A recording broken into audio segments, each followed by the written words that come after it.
Acho que você entrou, Isadora, em alguns pontos que são muito importantes, né, que são os custos, tanto do ponto de vista ambiental, quanto também do ponto de vista social.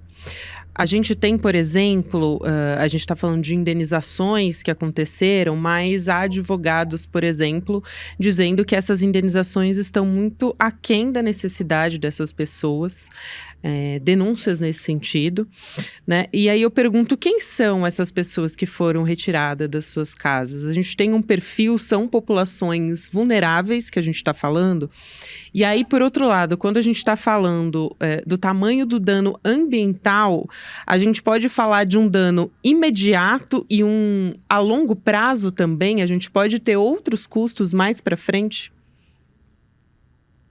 Sim, sim, pode. Existe uma previsão de que as minas, algumas estão sendo preenchidas. É parte das medidas reparatórias, mitigatórias da questão. Mas existem estudos de instituições, inclusive de fora do país, contratadas, que deram pareceres de que mesmo preenchidas, as minas ainda vão levar um período mínimo de 10 anos de afundamento. Então, ao longo de 10 anos, ainda é necessário, por exemplo, fazer o monitoramento dessa região. E existe custo em tudo isso.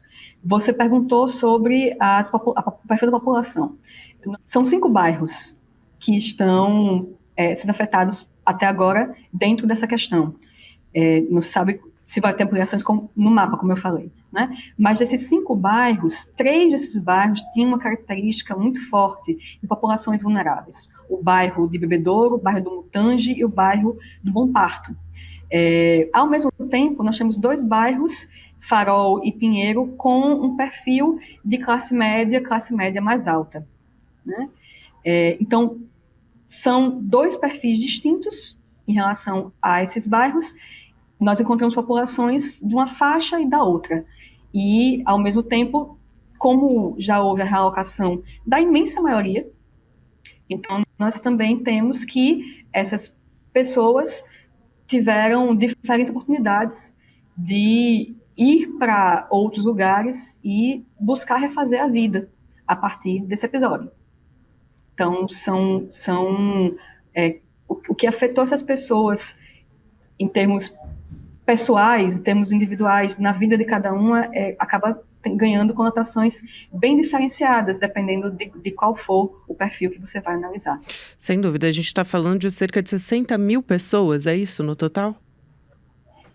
Das que foram deslocadas ao longo desses 6 anos, que são quase 6 anos, em março do ano que vem, mas essa crise agora deslocou outras pessoas a comunidades que ainda estavam e estão, né, porque a gente não sabe, essa situação indefinida, ela não permite dizer ainda o que vai acontecer com essas comunidades que estavam no entorno, não estavam dentro do mapa de risco geológico, mas que estavam sendo afetadas diretamente pela situação de ilhamento socioeconômico, de isolamento, depois que o território ao redor delas foi evacuado. Isso é muito importante. Então, além dessas quase 60 mil, existem outras que agora também passaram por um processo de saírem.